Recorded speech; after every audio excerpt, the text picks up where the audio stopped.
నమస్కారం అండి. మనం ఇప్పుడు కోపూరి పుష్పాదేవి గారు వ్రాసిన మనోజ్ఞ అనే కథను విందామా? అర్ధరాత్రి అప్పుడే 2 గంటలు కొట్టింది గడియారం. మనోజ్ఞకు హఠాత్తుగా మెలకు వచ్చింది. అబ్బా, ఒళ్ళంతా నొప్పులుగా ఉన్నాయే. అమ్మో, ఏమిటి శ్వాస ఇంత వేడిగా వస్తోంది? జ్వరం వచ్చిందా తనకు? అబ్బా, ఒళ్ళంతా మంటలు, వేడి, నిప్పుల మధ్య ఉన్నట్టుంది. ఎటూ కదలనివ్వకుండా ఇంత నొప్పులుగా ఉందేమిటి శరీరం అంతా? అమ్మ, ఎవరో చల్లని హస్తం తన నుదుటి మీద పెట్టారు. ఇప్పుడు కొద్దిగా హాయిగా ఉంది. ఉడుకులాన్ పట్టి కూడా పెడుతున్నారు. కళ్ళు తెరిచి వారెవరో చూడాలని ప్రయత్నించింది మనోజ్ఞ. కానీ కళ్ళు తెరిపిడి పట్టడం లేదు. అవి కూడా మండుతున్నాయి. చేత్తో తడిమి చూడాలనుకుంది కానీ అది సాధ్యమవలేదు. ఆ వ్యక్తి ఎవరో ఇప్పుడు తన అరిపాదాలు నెమ్మదిగా రాస్తున్నారు. ఇప్పుడు కూడా హాయిగా ఉంది. ఎవరో మెల్లగా తన శిరస్సు నిమురుతున్నారు. ఎవరు? ఎవరు? అమ్మ? అవును, నిజంగా అమ్మే. అవును, ఖచ్చితంగా అమ్మదే ఆ స్పర్శ. కానీ ఎప్పుడో 12 ఏళ్ల నాడు తనకు 8 సంవత్సరాల వయసులో చనిపోయిన అమ్మ ఎలా తిరిగొచ్చింది? తనకు జ్వరంగా ఉన్నదని, చాలా బాధపడుతోందని వచ్చిందా? లేక తనే అమ్మ దగ్గరకు వెళ్ళిందా? ఉలిక్కిపడి చటుక్కున కళ్ళు విప్పి చూసింది మనోజ్ఞ. పైన ఫ్యాన్ తిరుగుతోంది. గదిలో లైటు వెలుగుతోంది. లేదు, తను చనిపోలేదు. మంచం మీద పడుకునుంది. లైటు వెలుగు చూడలేక గబుక్కున కళ్ళు మూసుకుంది మనోజ్ఞ. అనుమాన నివృత్తి కోసం అన్నట్టు అమ్మా అని పిలిచింది మెల్లగా. ఏమ్మా, ఏం కావాలి? నేను ఇక్కడే ఉన్నా, భయపడకు అని బదులిచ్చింది ఒక స్వరం. సందేహం లేదు, ఆ గొంతు అమ్మదే. కానీ ఇదెలా సాధ్యం? చనిపోయిన అమ్మ ఎలా తిరిగి వస్తుంది? లేక అమ్మ మరణించడం అబద్ధమా?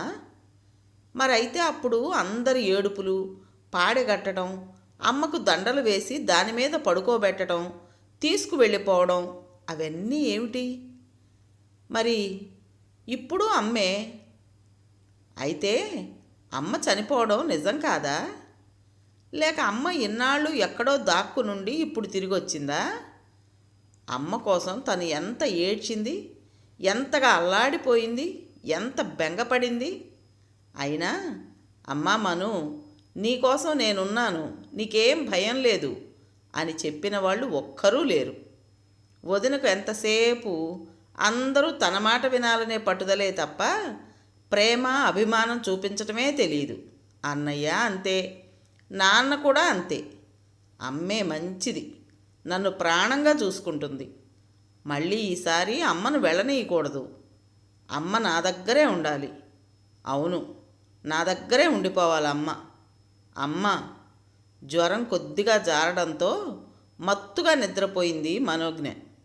తిరిగి ఆమెకు మెలకు వచ్చేసరికి ఒళ్ళు కొంచెం తేలిగ్గా అనిపించింది. ఎవరివో మాటలు వినిపిస్తున్నాయి. ఏమిటమ్మా, రాత్రంతా అలాగే కూర్చున్నావా? కొద్దిసేపు కూడా పడుకున్నట్టు లేదే. అది తన భర్త సంజయ్ గొంతు. లేదురా, రాత్రి తనకు జ్వరం బాగా వచ్చింది. ఒళ్ళు నొప్పులు, తలనొప్పితో చాలా బాధపడింది. ఏమిటేమిటో కలవరించింది. టాబ్లెట్స్ వేశాను. 3 దాటాక కాబోలు కొద్దిగా నిద్ర పట్టింది తనకి. అది తన అత్తగారి గొంతు. అంటే అంటే రాత్రంతా తనకు కణతలు రుద్ది, పాదాలు ఒత్తి, రకరకాల సేవలు చేసింది తన అత్తగారా? తను మొహమైనా చూడటానికి ఇష్టపడని తన అత్తగారా? తను ఎంత పాపిష్టిది! వెక్కి వెక్కి ఏడుస్తున్న శబ్దం విని తుళ్ళిపడి మనోజ్ఞ మంచం దగ్గరకు వచ్చారు తల్లి కొడుకులు. ఏమ్మా, మళ్ళీ జ్వరం పెరిగిందా? ఒళ్ళు నొప్పులుగా ఉన్నాయా? అరుంధతి గాబరాగా దగ్గరకొచ్చి నుదురు తాకి చూసింది. లేదన్నట్టు తల తిప్పింది కానీ మనోజ్ఞకు దుఃఖం ఆగడం లేదు. ఆమె ఎందుకు ఏడుస్తోంది అర్థంగాక ఇద్దరూ తెల్లబోయారు. తనకు తనే తెప్పరిల్లిన మనోజ్ఞ వెళదామా అని అడిగింది భర్తను ఉద్దేశించి. ఎక్కడికి? ఇద్దరూ ఒక్కసారే అడిగారు ఆదుర్దాగా. నర్సింగ్ హోమ్కి. ఎందుకమ్మా, జ్వరం తగ్గిపోయిందిగా? ఒంట్లో ఏమైనా బాధగా ఉందా? మనోజ్ఞ పక్కనే మంచం మీద కూర్చుని ఆమె వెంట్రుకలు సర్దుతూ ఆప్యాయంగా అడిగింది అరుంధతి. కాదత్తయ్యా, 100 డిగ్రీల జ్వరం వచ్చినా మా వాళ్ళు నన్ను తీసుకువెళ్ళి ఆ నర్సింగ్ హోంలో పడేసేవాళ్ళు. లేకపోతే నాకు చాకిరీ ఎవరు చేస్తారు? చెప్తుంటే మళ్ళీ ఏడుపు పొంగుకొచ్చింది మనోజ్ఞకు. పిచ్చి తల్లి, నేను లేను? ఈ మాత్రానికే హాస్పిటల్లో జాయిన్ అవ్వాలా? ఎలాగూ ప్రతిరోజు డాక్టర్ గారు వచ్చి చూస్తారు కదా, ఏమంటావు అన్నది అరుంధతి థర్మామీటర్ తెస్తూ. మీ ఇష్టం అత్తయ్య అన్నది మనోజ్ఞ తేటపడిన మొహంతో. ఆమెకు హాస్పిటల్ అంటే ఎలర్జీ. వేడినీళ్లు తెస్తాను అంటూ అరుంధతి అవతలకు వెళ్ళగానే దగ్గరకు వచ్చిన సంజయ్ను చుట్టేసి మళ్ళీ బావురు మంది మనోజ్ఞ. ఊరుకో, ఈ కాస్త జ్వరానికి ఏడుస్తారా ఎవరైనా? నవ్వుతూ అన్నాడు సంజయ్. జ్వరం వచ్చినందుకు కాదు నా బాధ అన్నది, కానీ ఎందుకో చెప్పలేకపోయింది. హాట్ వాటర్తో మనోజ్ఞ మొహం కడుక్కునేందుకు సాయం చేసి బట్టలు మార్పించి కొద్దిగా బ్రెడ్ తినిపించి వేడి పాలతో టాబ్లెట్స్ మింగించి కొద్దిసేపు హాయిగా పడుకోమ్మా మను, లేచేసరికి పూర్తిగా తగ్గిపోతుంది అని చెప్పి తలుపు దగ్గరగా వేసి వెళ్ళిపోయింది అరుంధతి. అంటే రాత్రి అమ్మ రావడం, నన్ను అక్కున చేర్చుకోవడం అంతా తన భ్రమ. జ్వర తీవ్రతలో అత్తగారి స్పర్శనే నేను అమ్మ అని భ్రాంతి పడ్డానా? అమ్మ ఉన్నా ఇంతకన్నా ప్రేమగా శ్రద్ధగా చేయలేదేమో. ఇన్నాళ్ళు ఈ దేవతనా నేను దూరం చేసుకోవాలనుకున్నది. మనోజ్ఞ 8 ఏళ్ల వయసులో ఉండగా ఆమె తల్లి పార్వతి మరణించింది. మనోజ్ఞకు ఒక అన్న ప్రసాద్, 13 ఏళ్లవాడు, రెసిడెన్షియల్ స్కూల్లో చదువుతున్నాడు.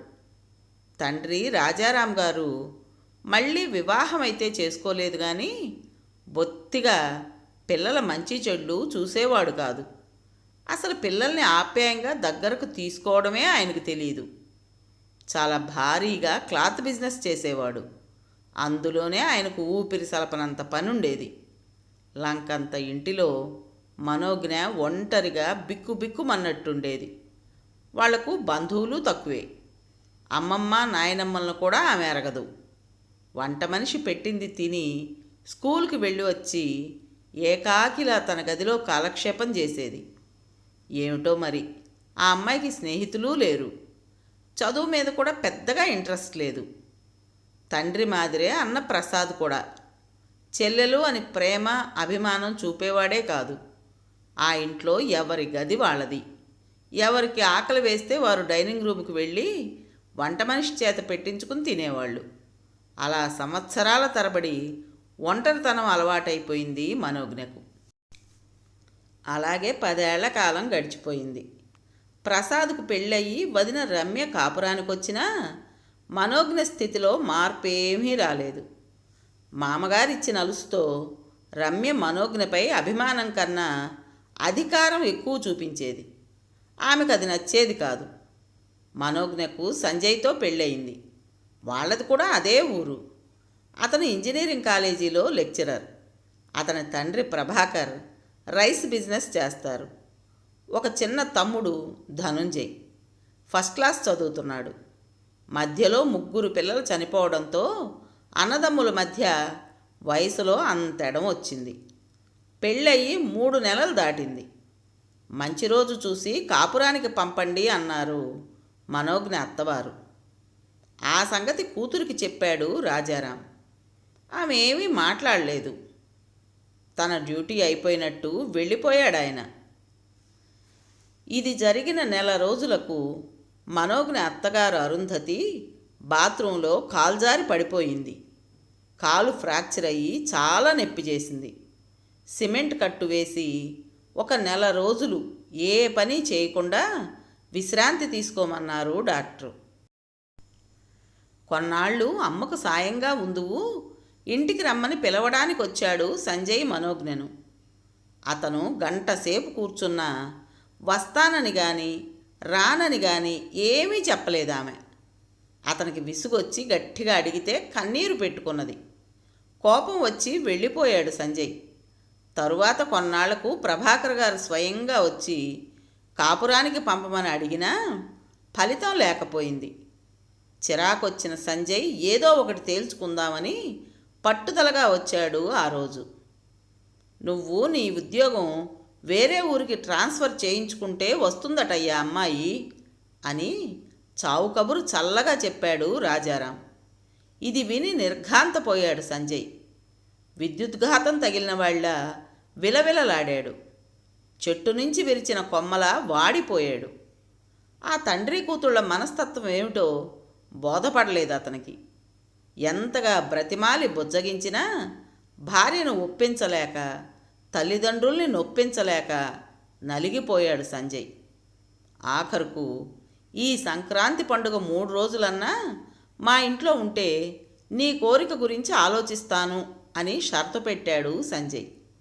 అతి కష్టం మీద ఒప్పుకుని అత్తగారింటికి వచ్చిన ఆమెకు ఆ రాత్రే విపరీతమైన జ్వరం వచ్చింది.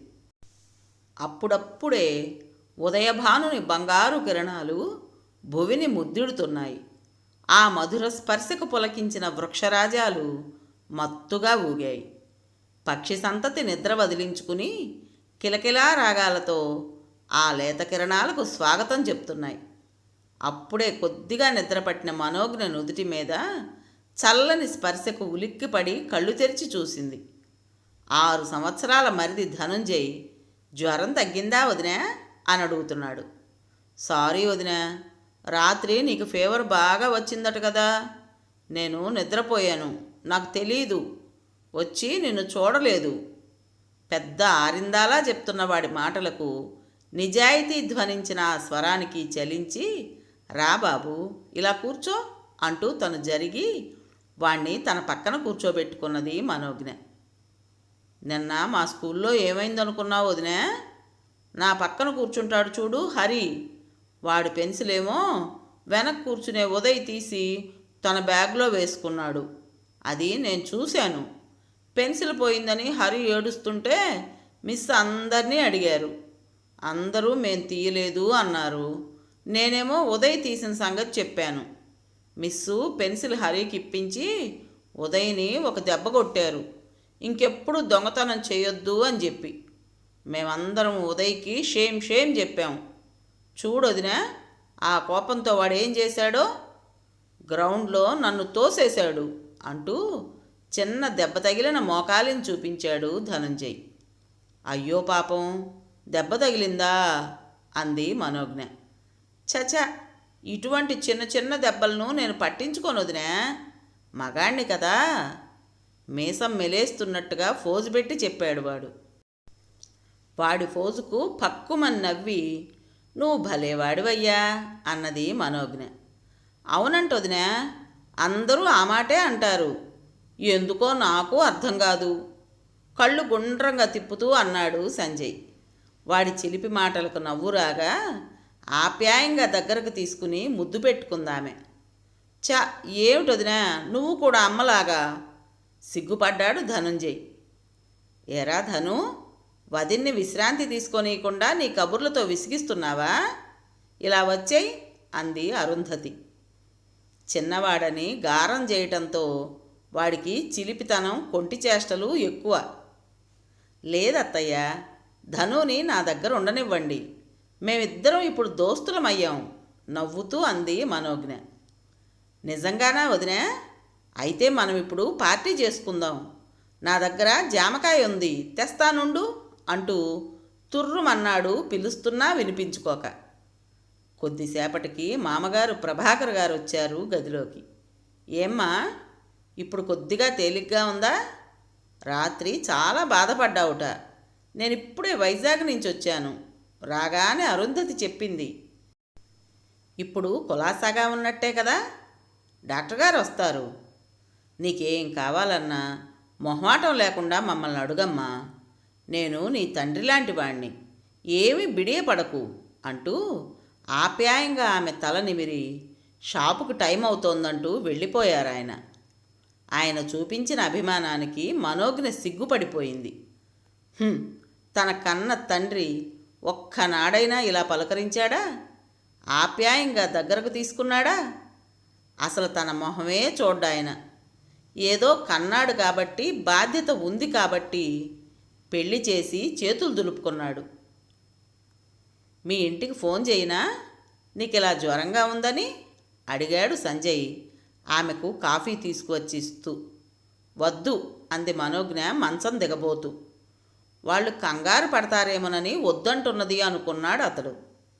జ్వరం అని తెలిసినా ఒకే ఊరైనా వాళ్ళు రారు అనుకుందామె. ఆ పగలంతా తగ్గిన జ్వరం రాత్రి 11 గంటలకు మళ్ళీ తీవ్రంగా వచ్చింది విపరీతమైన చలితో. హడావిడిగా ఫ్యామిలీ డాక్టర్కి ఫోన్ చేశారు ప్రభాకర్ గారు. అనుకోకుండా ఊరెళ్ళారట ఆయన. టాబ్లెట్స్ వేద్దాం, తగ్గిపోతుందిలేండి అంది అరుంధతి. ఒక రాత్రప్పుడు వాంతులు కూడా మొదలయ్యాయి మనోజ్ఞకు. ప్రతిసారి బెడ్షీట్సు, ఒంటి మీద బట్టలు, గది అన్నీ ఖరాబైనా రవ్వంతైనా విసుగు లేకుండా బెడ్షీట్స్ మార్చి గది స్వయంగా శుభ్రం చేస్తున్న అత్తగారిని చూసి అవాక్కయింది మనోజ్ఞ. ఈమెకు నేనేం చేశానని నాకింత సేవ చేస్తోంది? కనీసం నోరారా అత్తయ్యా అని పిలిచి కూడా ఎరగనే. పైపెచ్చు ఆమె కొడుకుని ఆమెకు దూరం చేయాలని చూశానే. నా మీద కోపం లేదా ఈమెకు? ద్వేషం లేదా? కాలికి కట్టుతో మంచంలో ఉన్న తనను కనీసం చూడటానికి కూడా రాని తన మీద అసహ్యం వేయడం లేదా అత్తయ్యకు? మూగగా రోధించింది మనోజ్ఞ మనసు. ఆ జ్వరం మలేరియాలోకి దించి చాలా బాధ పెట్టింది ఆమెను. జ్వరం తగ్గే వరకు అరుంధతి ఆమెను కంటికి రెప్పలా కాపాడుకుంది. నోటికి సహించక మనోజ్ఞ బ్రెడ్ కానీ పండ్లు కానీ తినకపోతే మేము భోజనం చేయమంటూ ఆఖరికి మామగారితో సహా పట్టుబట్టేవారు. అసలు ఆ ఇంట్లో పద్ధతులే మనోజ్ఞకు విచిత్రంగా అనిపించేవి. ఎంత టైం దాటిపోయినా భోజనమైనా టిఫిన్ అయినా అందరూ కలిసి తినవలసిందే. ఒక్కరు రాకపోయినా మిగతావారు అలా ఎదురు చూస్తూ కూర్చునేవారు తినకుండా.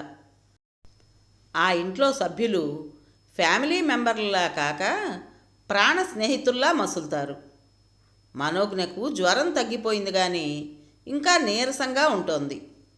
పనమ్మాయి తెచ్చిన తాజా గోరింటాకు రుబ్బిచ్చి మనోజ్ఞను పెట్టుకొమ్మంది అరుంధతి.